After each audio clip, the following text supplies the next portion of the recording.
And we're back like we never left. Welcome to the Confessions of a Not So Dangerous Mind podcast. I'd like to thank you all for spending some of your once again freezing Thursday late afternoon here in New York.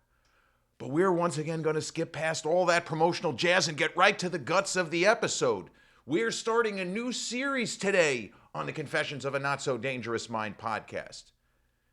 Don't you just hate it when people tell you how extraordinary a movie is, best film of the year, greatest film of the last whatever, and you either just don't like it or you think it's okay, but you can maybe point to 10 other films by the same filmmaker that you prefer. You just don't get the hype, and you might even watch the film again and maybe even a third time, and you still think it's a good movie, but you don't think it is the masterpiece that everyone else sees. And you just scratch your head. You wonder if you're a part of some kind of a social experiment. Like, what's going on here? A lion and a mouse are sitting in a bathtub. Lion says to the mouse, pass the soap. Mouse says, no soap, radio. You think you're the person who is supposed to laugh because everyone else is laughing. You don't get it. In the case of that joke, that's not a joke. That's a social experiment. Your two parents tell you that joke and they crack up laughing. If you laugh along, even though you don't understand the joke, which isn't a joke because it's not a joke, it's a social experiment. If you laugh along, it shows that you're a follower.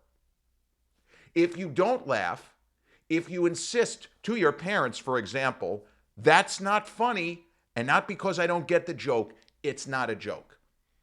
Well, sometimes there are movies, even someone like me, New York University Film School grad, 1997, commencement speaker, Bill Cosby, even me, can scratch his head wondering what all the hype is about. Either I don't like this movie at all, or it's okay. So without further ado, in the immortal words of Richard Dawson as Damon Killian in The Running Man, it's time to start running. No, we're not talking about The Running Man. But the first movie I'm going to talk about in our new series of most overrated movies, believe it or not, is the Coen brothers' classic 1996 film Fargo. A movie that I like. Again, it's okay. Nuance. I am Mr. Nuance here. It's a good movie. I'll give it between 3 and 3.5 stars. But Siskel and Ebert, I think, had it in their lifetime top 10 favorite films. Come back to me, please. I mean, for real, I wish they were both still here. I've seen that film 5 times start to finish.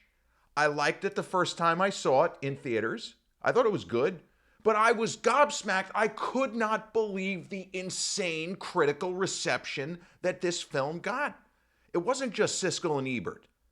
It was almost every major critic. David Denby, writing for New York Magazine, a guy I also agreed with as much, if not more, than I did with Roger. He thought the film was incredible. And my dear old dad, just in case you're new to the channel and you don't know what that cup is, my dear old dad was the C in SCF & Co. Certified Public Accountants. Sorry. It's not really an advertisement that they've been out of business. Well, not out of business. They've been retired out of that business for 20 years would be more accurate. My dad loved the movie Fargo, and it bothered him that I didn't like it nearly as much as he did. Having said that, I am a huge fan of the Coen brothers. You see, all this nuance, it's all over the place. This is not in stark terms. I don't hate Fargo. It's a good movie. I've never understood why people went crazy. But from the historical perspective, Fargo came out very early in the year of 1996. And there were issues with the distributor. Something similar to what happened 5 years earlier when The Silence of the Lambs, which ended up winning all 5 of the major awards. You know how rare that is? One Flew Over the Cuckoo's Nest also did it. That is not something that normally happens. Do you know when Silence of the Lambs Jonathan Demme, Ted Talley, the writer, his incredible adaptation of Thomas Harris's very, very difficult and dense and disturbing novel. Care to take a guess what day of the year Silence of the Lambs came? Okay, cut past the chase, go right to the outcome in the words of Jack Nicholson. It came out on Valentine's Day. Now, I don't know if somebody was like, that was their idea of a practical joke. Let's just be funny. We'll release Silence of the Lambs on Valentine's Day. But a film of that high of quality, whether you think Silence of the Lambs deserved all the hardware and Anthony Hopkins in what was a supporting role somehow wins Best Actor over Warren Beatty and Bugsy, I don't understand these things. But Silence of the Lambs, under different circumstances, would have been released in 1990 to qualify for the 1990 Oscars. And I believe that what ends up happening is Silence of the Lambs fucks up the apple cart, and Martin Scorsese's Goodfellas not only walks away with Best Picture, but Marty gets Best Director in 1990 when he was still in his 40s. But that's neither here nor there. Fargo should have been able to play in a couple of theaters, even if they couldn't get all the prints together. How quaint, right? To give a blanket release at the end of 95, they should have been able to qualify it for the Oscars. And, you know, I think Braveheart's a great film, but Fargo would have won Best Picture. It's just that simple. By getting released early in 1996, it ended up taking on The English Patient and a lot of other big hitters, such as Secrets and Lies, the Mike Leigh film, which I think is kind of a little bit overrated itself. Breaking the Waves, Lars von Trier, which is most definitely not overrated, and a lot of the other big films, Jerry Maguire from 96. But Fargo ended up being nominated for 7 Academy Awards at the, what I'll call the English Patient Oscars, because the English Patient, I think it won 9. And it was so dominant. Let me also point out, I love that movie. I've read Michael Ondaatje's novel. It is a great adaptation. It somehow captures the spirit of the book and covers most of the same territory, but it does enough different where it doesn't feel like, well, I read the book, I don't need to see the movie. And in most cases, people didn't read that book. I read it after seeing the movie, and I was like, wow, they did a fantastic job. But The English Patient won all those Oscars. And Kristen Scott Thomas from The English Patient was nominated for Best Actress. As much as I love her performance, Frances McDormand in Fargo, a deserving winner. She is phenomenal in Fargo. And just thinking of her in that movie, whatever issues I might have with other people's reaction, it ain't on Frances McDormand. It is a sensational performance from her as Marge Gunderson, the local sheriff, who seems as if she doesn't know which end is up, but probably has an IQ higher than mine. She is brilliant. She just has the appearance of somebody who doesn't know which end is up. But Kristen Scott Thomas did not defeat Frances McDormand for Best Actress. And the other award, the Coen brothers won for screenplay. And they pulled a little switcheroo on everybody. They made it seem like it was based on a true story. It wasn't based on a true story. They made up the part about it being based on a true story. So I like that. I give them credit. That's a little bit of originality and ingenuity where people go however long we went, because I said, oh, it's based on a true story. No, it isn't. No, it's not. They just pulled a wool over your eyes. They wanted you to think it was based on a true story. They're just fucking with you. They're playing a bit of a practical joke, maybe a little social experiment. Are you going to take this movie differently if we put a title card that says this is kind of based on a true story? I don't know. But Fargo was nominated for 7 and ended up winning 2. And the story I was about to tell, with The English Patient dominating a year that had a lot of other big hitters, as I pointed out. I mean, Jerry Maguire, where was Tom Cruise's Oscar? Oh, they gave it to Jeffrey Rush from Shine. For what? A supporting performance. Jeffrey Rush is Anthony Hopkins 5 years later. I love Jeffrey Rush's performance in Shine, but he's hardly in the movie. He shows up with like a half hour to go. Anthony Hopkins in Silence of the Lambs, it's a supporting performance. And I love Sir Tony, as Tom Hanks always refers to him. Some people are very formal 100% of the time in public, and I feel like Tom Hanks is one of those guys. Never just calls him Anthony or Tony. On TV, oh, Sir Tony.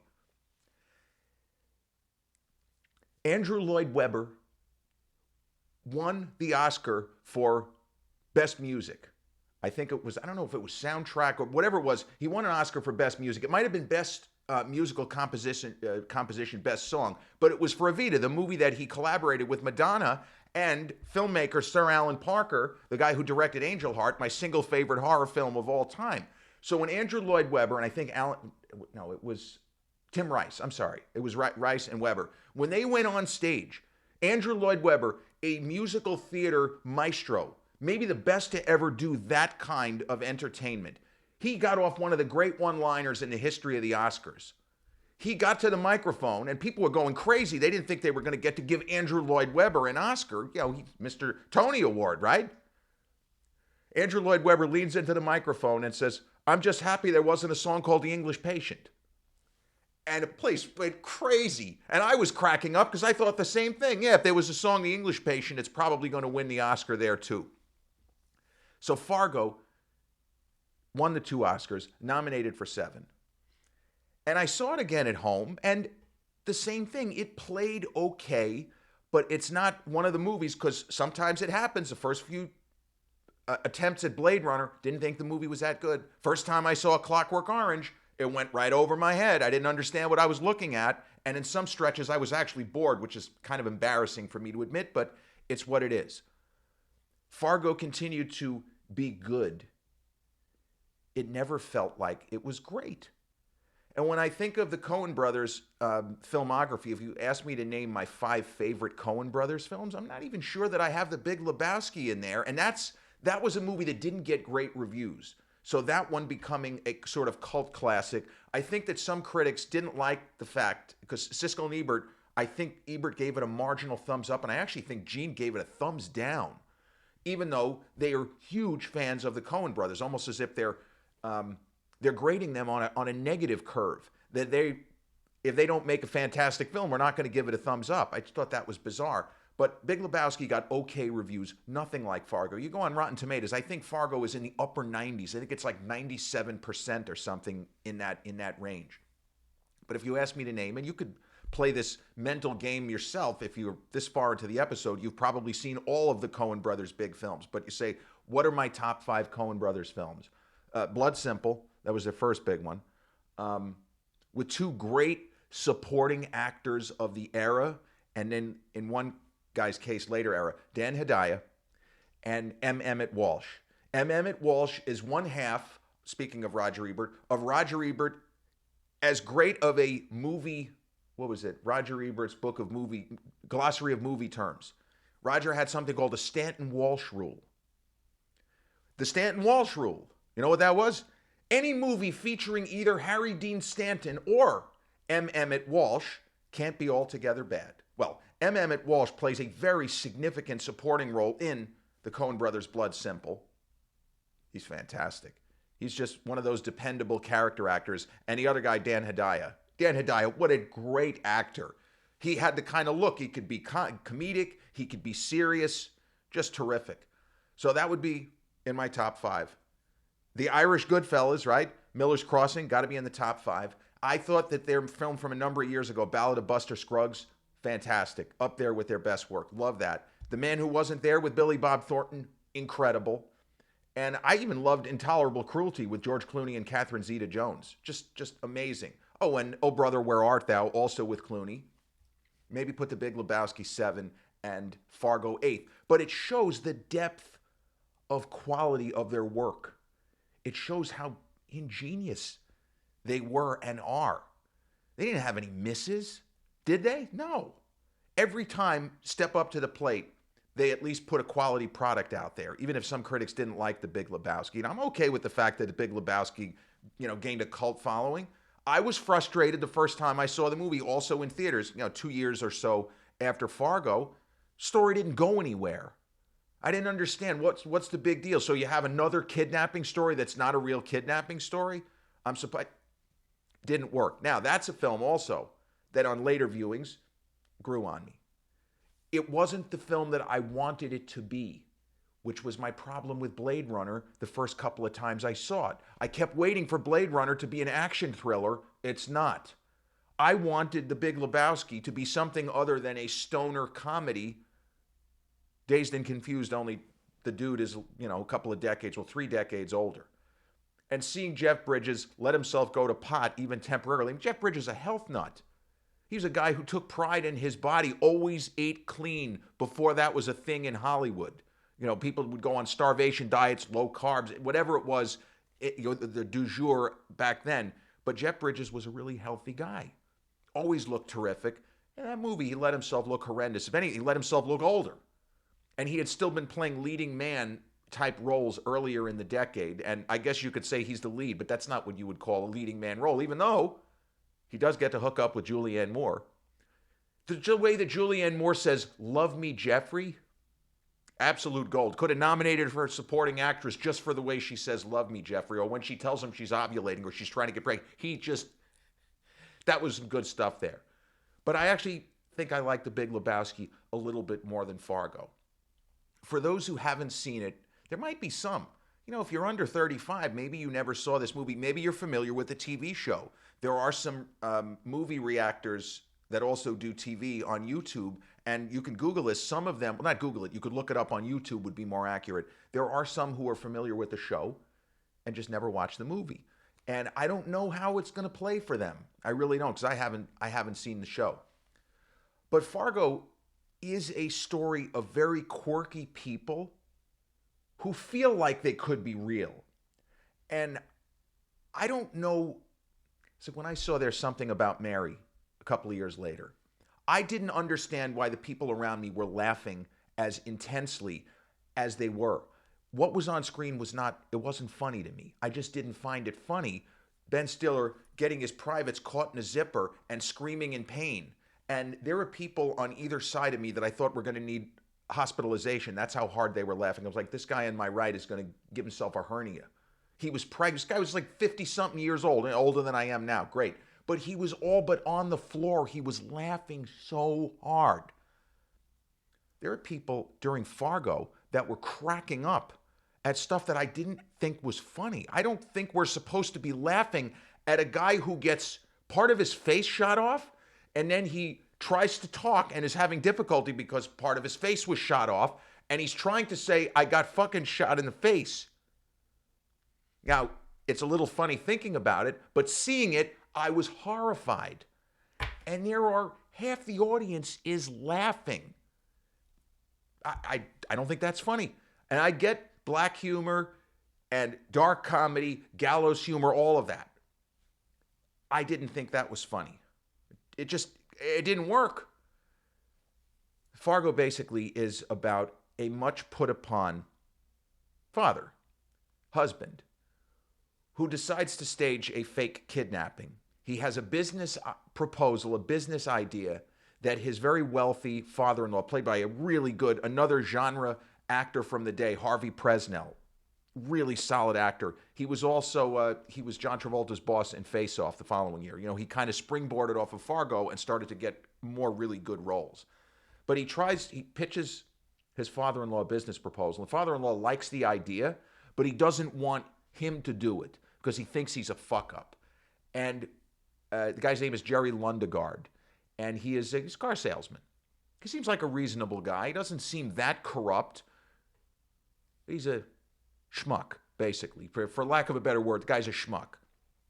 And he comes up with this fake kidnapping plot, or a kidnapping plot where nothing bad is supposed to happen.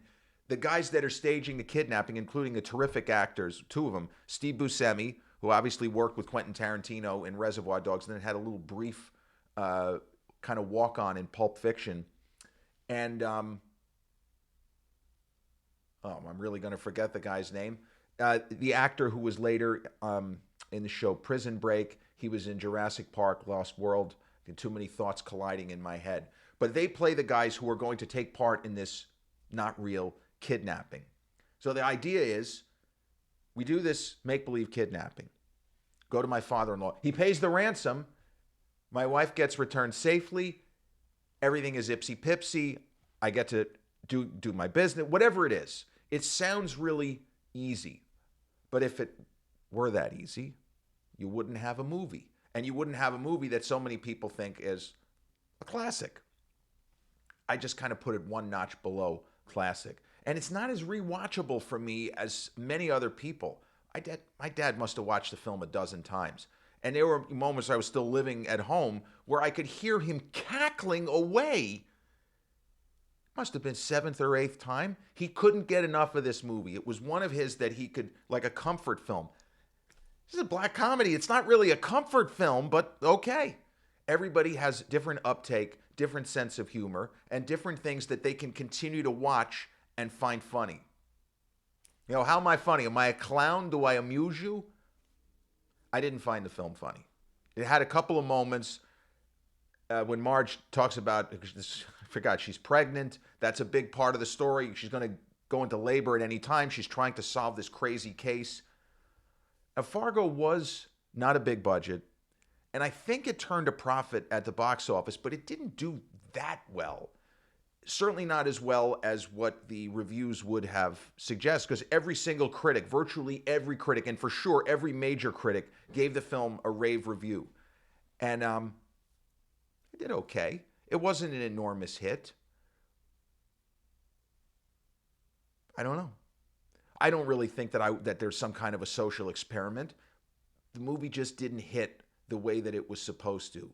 Whereas, I mean, Oh Brother, Where Art Thou, I think is far more, even though that's kind of a difficult film in spots. There's a lot of crazy stuff that happens in that movie, but it's sort of a fable, a fairy tale. It's, you know, Homer's The Odyssey played out as a 2-hour serio comedy with a very funny, really funny performance from Clooney.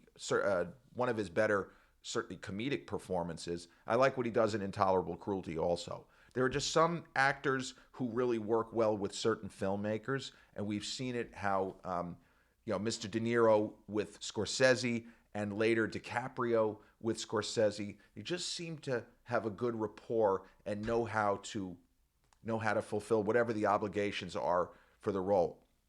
So right now, I think Fargo is on Paramount. So it was Paramount was the parent company. I believe it was Orion Pictures that was going into bankruptcy, or maybe that was Silence of the Lambs. You know, I'm not sure. But whatever the reason why they weren't able to qualify Fargo for the Oscars at the end of '95, it was not the parent company. It wasn't Paramount or MGM going into bankruptcy and they can't get the movie into theaters. It was a smaller kind of independent style outfit like a Polygram. It wasn't Polygram, but it would have been something like that. The film is one that I would always recommend and will always recommend. If you haven't seen it, you might be in the 75% that think it's incredible. That, oh my God, this is this is the movie I've been missing my whole life. I don't know anybody that outright hates it. There are certain films, and Seinfeld made fun of this with The English Patient. There are certain people that would watch a long, languorous, romantic World War II drama like The English Patient and be bored out of their skulls. As the character of Elaine in Seinfeld, everyone else was telling her how great it is. Oh my God, we're going to see it again. And as she puts it, it sucks. But for myself, I thought The English Patient was incredible. I didn't see that in theaters. I saw it on an old VHS, and I was blown away. I didn't think that I was going to like it. I thought it's going to be a fucking boring period piece. But that one also got stupendous rave reviews. And it was in both Siskel and Ebert's top 10 list. They just didn't think it was as good as Fargo. They didn't have that big of a problem when it won Best Picture, but they wanted Fargo to win. It was really just that simple. Sometimes it doesn't quite hit. And I'm sure as I go along with this, I have a couple more in mind. As I go along with this series of most overrated films, there are going to be some on here that I flat out don't like, and that many of you might have in your personal top 10. I'm guessing if you're under 40, you may have seen this movie. If you're a big movie fan, it's not in your top 10. It would be more likely that The Big Lebowski would be in your top 10 than Fargo. But I remember this is from a good perspective. Nicolas Cage was the one, because he had won the Best Actor Oscar the previous year for Leaving Las Vegas, a film that is also incredibly depressing, but a lot of people had as the best film of 1995. That's the year, as I say, that Braveheart won. So Nicolas Cage was up there giving the award for Best Actress, and he did Raising Arizona with the Coen brothers. His excitement when he announced Frances McDormand as the winner was really beautiful, quite frankly, if I could say that word in this context. There was just something about the way that he almost jumped on stage when he looked down at the card and realized that he was going to get to call her name. There are certain things that actors, I feel like, can pretend And then other times you're getting a real reaction. And Nicolas Cage's joy at being able to read off the name Frances McDormand felt real. And it also tells me that he loved the Coen brothers. That whatever, maybe it was not an easy shoot when they did Raising Arizona. I don't know the specifics of that. That's a movie that I like. I would probably have that in my Coen brothers top 10. They've just made so many great movies. How do you even pick 10, right? But when she won the Oscar, that helped to elevate her career after that. I mean, she was somebody who had been working. She was in Blood Simple a dozen years earlier. And she did a lot of good work for the rest of the 90s. And then she gets to play Diane Keaton's sister in Something's Gotta Give opposite Jack Nicholson. And I felt that that movie would have been better with more Frances McDormand. She's one of those performers that she hasn't given a bad performance. Even if the movie is bad around her, she's always there trying to elevate it. She just has this authenticity. But that's what I remember. Fargo is a movie that I like but don't love. And the general consensus is that I'm in the way minority on this among certainly people in my age bracket and older, and cineasts in general. There are people that would have this film in their top 10. People, let's say, ages 40 to 60, 40 to 70, have it in their all-time top 10. It might not even be my top 500. It would take me a while. Don't worry, I'm not going to do it here. So here we go. The first entry in our new series of most overrated movies, alas, the Coen brothers, who I adore, and their very good, but I don't believe masterpiece from 1996, the winner of 2 Academy Awards, Best Screenplay for the Coen brothers and Best Lead Actress for Frances McDormand, Fargo. This has been episode 415 of the Confessions of a Not So Dangerous Mind podcast. I'd like to thank you all for spending some of your chilly, very chilly, Thursday afternoon here with me in New York. If you check out this episode on the YouTube channel, haven't done so already, please click like, subscribe, comment, share, turn on those notifications. Or if you catch this episode on the audio platforms such as Spotify, iTunes, Podbean, or any of the others, same general rule applies. Click like, subscribe, share, and turn on those notifications. I'll be back with a new episode real soon. Till then, peace.